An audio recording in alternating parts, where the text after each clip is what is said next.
बिस्मिल्लाहिर्रहमानिर्रहीम। जी अस्सलाम वालेकुम। मेरा नाम डॉक्टर वहीद हसन है। आज की इस वीडियो सेशन में आपको सोयाबीन मील की अफादियत का बताना है कि ये क्यों इतनी इंपॉर्टेंट है, इसकी क्या ग़िज़ाइयत है और इसकी क्या डिसएडवांटेज है, मतलब क्या नुकसानात हैं, क्या ऐसी वजूहात हैं जिसकी वजह से सोयाबीन मील जो है वो डेयरी और पोल्ट्री फीड में पसंद किया जाता है, और आखिर में ये बताना है कि इसकी क्या अल्टरनेटिव्स हैं, मतलब इनकी जगह आप क्या चीज़ इस्तेमाल कर सकते हैं। क्योंकि ज़ाहिरी बात है इसकी एक तो इम्पोर्ट जो है वो बैन हुई है, और साथ जो है वो ज़ाहिरी बात है इसकी कॉस्ट ज़्यादा है, तो इस वजह से जो है वो इसके अल्टरनेटिव्स क्या क्या हैं, तो इसी चीज़ पे रोशनी डालनी है। तो सबसे पहले शुरू करते हैं कि सोयाबीन मील जो है इसकी ग़िज़ाइयत क्या है। तो मुख्तसर मैं आपको बताऊं कि जितने भी प्रोटीन सोर्सेज हैं उसका जो है 2/3 हिस्सा वो सोयाबीन मील से पूरा किया जाता है। अब क्यों पूरा किया जाता है? क्योंकि इसमें जो मेन बात होती है, इसमें स्टार्च की मिकदार जो है वो कम होती है, 7% से कम होती है। स्टार्च जो है वो कार्बोहाइड्रेट का पोर्शन है, जिसे जिसे निशास्ता भी कहते हैं। तो ये कम, क्योंकि ये सिर्फ एनर्जी देता है। अब जो जानवर है उसे एनर्जी भी चाहिए, प्रोटीन्स भी चाहिए, अच्छी अमीनो एसिड प्रोफाइल चाहिए, वाइटामिन भी चाहिए। तो अगर स्टार्च की मिकदार कम होगी तो बाकी चीज़ों की, प्रोटीन वगैरह की मिकदार ज़्यादा होगी, और इसी में है सोयाबीन मील में कि इसमें जो है वो प्रोटीन की मिकदार ज़्यादा होती है। अगर डी हल्ड सोयाबीन मील है उसमें जो प्रोटीन है वो 49% होती है, 49% तक होती है। डी हेल्थ से मुराद ये होता है कि सोयाबीन का जो बीज होता है उसका ऊपर वाला छिलका उतार लिया जाता है, फिर उसमें से जो है वो ग्राइंड करके उसको तेल निकाला जाता है, फिर तेल निकालने के बाद जो पीछे बचता है उसे कहते हैं सोयाबीन मील। और अगर वो हर्ल्ड है तो फिर उसमें जो है वो 40% से ज़्यादा होता है। 40% से मतलब 40% से 45% मतलब 45% जो है वो उसमें सीपी मौजूद होती है। सीपी से मुराद क्रूड प्रोटीन है। तो ये भी मैंने सारी डिस्क्रिप्शन अपनी चैनल पे दी हुई है कि सीपी, डीएम, एनडीएफ ये चीज़ें क्या हैं, तो उसका लिंक मैं डिस्क्रिप्शन में भी दे दूंगा, और मेरे चैनल पर भी आप वीडियो देख सकते हैं कि वनडे पे जितनी भी कंपोजिशन लिखी होती है, सीपी, डीएम, एमई वगैरह, उसका क्या मतलब होता है और कितनी रेंज पे होनी चाहिए। नेक्स्ट है कि इसमें जो है वो प्रोटीन एक तो ज़्यादा है, फिर साथ जो है वो प्रोटीन की क्वालिटी जिसमें अमीनो एसिड प्रोफाइल आती है वो भी बहुत अच्छी है। इसमें जो है लाइसिन की मिकदार ज़्यादा होती है, ट्रिप्टोफैन, वैलिन, थ्रियोनिन, इन चीज़ों की, ये अमीनो एसिड्स हैं, इनकी मिकदार ज़्यादा होती है, जिसकी वजह से ये मिल्क प्रोडक्शन को बूस्ट करता है, अंडे देने की सलाहियत को इम्प्रूव करता है, और गोश्त की जो मिकदार है, मतलब जो ग्रोथ है, उसको ये ज़्यादा करता है। इसके अलावा वाइटामिन भी इसमें होते हैं, vitamin E, biotin, folic acid वगैरह, इसकी भी मिकदार ज़्यादा होती है, जो कि एंटीऑक्सीडेंट्स हैं और जिसकी वजह से ग्रोथ अच्छी होती है, रिप्रोडक्शन पे अच्छा असर पड़ता है, और ये सारी चीज़ें होती हैं। साथ जो है सोयाबीन सीड्स की मैं कंपोजिशन भी आपको थोड़ी बता दूं कि इसमें 20% फ़ैट होती है, और साथ जो है वो कॉटिलीडन का जो पोर्शन है वो 90% से ज़्यादा होता है। क्योंकि सीड में, किसी भी बीज में जो कॉटिलीडन जितने ज़्यादा परसेंटेज में होंगे उतनी उसमें जो है वो ग़िज़ाइयत ज़्यादा होगी।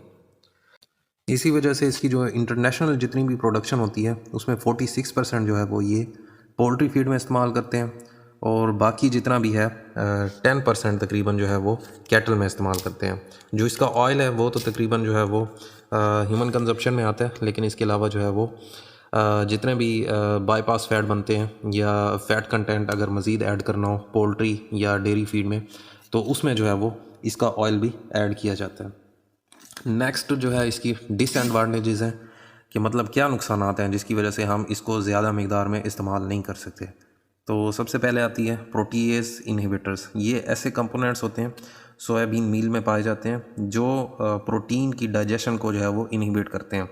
ज़्यादा मकदार में अगर सोयाबीन मील देंगे तो उस वजह से ये प्रॉब्लम आएगी, प्रोटीन की जो है वो डाइजेशन नहीं होगी, मेटाबॉलिज्म नहीं होगा, उसकी वजह से प्रोटीन जितने भी सोयाबीन मील के हैं या बाकी फीड के, तो वो उसी तरह पाखाने से निकले जाएंगे, और जिस्म में जो है वो प्रोटीन की कमी होगी। नेक्स्ट इसमें होते हैं लेक्टिन्स।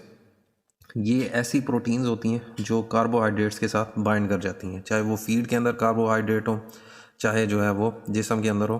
तो कार्बोहाइड्रेट जो है वो एनर्जी का सोर्स है, तो अगर इसके साथ ये बाइंड करेंगी तो एक तो ख़ुद प्रोटीन जो है ये ज़ाया हो रही हैं, साथ कार्बोहाइड्रेट को भी ज़ाया कर रही हैं, तो उस वजह से जो है वो जानवर की ग्रोथ और डाइजेस्टिबिलिटी वो दोनों जो है वो नेगेटिव जाएगी, मतलब उसकी बढ़ोतरी भी कम होगी और प्रोटीन का जो मेटाबॉलिज्म है वो भी कम हो जाएगा।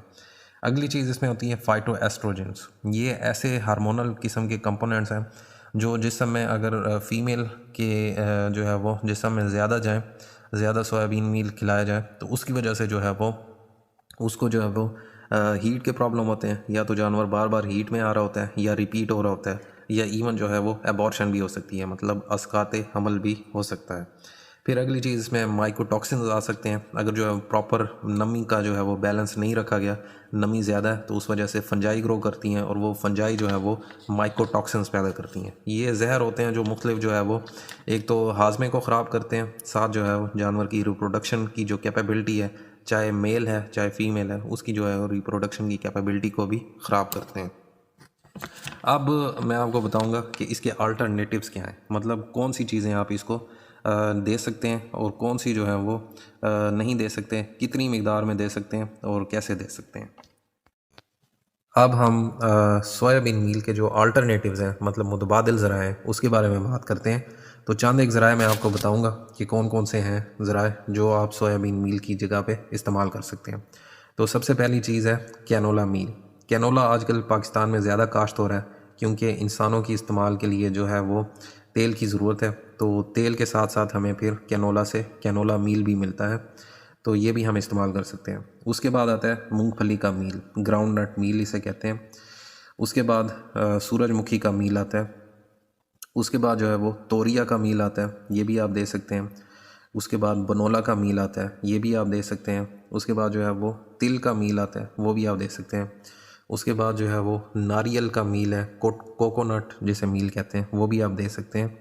उसके बाद जो है वो ग्लूटन मील्स आते हैं जिसमें जो है वो मेज़ ग्लूटन भी मौजूद है और साथ राइस ग्लूटन भी मौजूद है। मेज़ ग्लूटन जो है वो 30% में भी होता है और 60% में भी होता है। उसके बाद जो है हमारे पास मुख्तलिफ दालें हैं, वो भी हम दे सकते हैं। अब ये तमाम चीज़ें जो मैं आपको बता रहा हूँ, ये भी सिर्फ इस वीडियो में लिस्ट बता रहा हूँ। इनकी जो तमाम डिस्क्रिप्शन है कि कौन सी चीज़ें कितनी मिकदार में देनी है और इनकी क्या अफादियत है, मतलब इसमें सीपी वगैरह और बाकी चीज़ें कितनी कितनी हैं इन सारे मुतबादिल ज़राए में, तो उसकी अलहदा वीडियो है, वो लिंक मैं डिस्क्रिप्शन में भी दे देता हूँ। ये वीडियो क्योंकि लंबी हो जाती है इस वजह से इसमें मैं नहीं बता रहा, तो उस वीडियो में आप देख सकते हैं। तो उसके बाद जो है वो दालों का मैंने आपको बता दिया। फिर ग्वारे का मील है, वो भी आप दे सकते हैं। उसके बाद जो है वो इंसेक्ट्स का, कीड़ों का मील जो है वो भी आप दे सकते हैं। फिर जो है फ़िश मील, मतलब मछली की जो बाय प्रोडक्ट्स होती हैं उसका मील भी आप दे सकते हैं। और आखिर में सिंगल सेल जो प्रोटीन्स है जिसमें यीस्ट बैक्टीरिया वगैरह शामिल है, तो ये भी दे सकते हैं। तो आज का वीडियो सेशन यही था। मज़ीद भी अगर आपके जहन में कोई कंसेप्ट है, कोई सवाल है, तो आप व्हाट्सएप नंबर पे या मेरे कमेंट्स में पूछ सकते हैं। तो डिस्क्रिप्शन का लिंक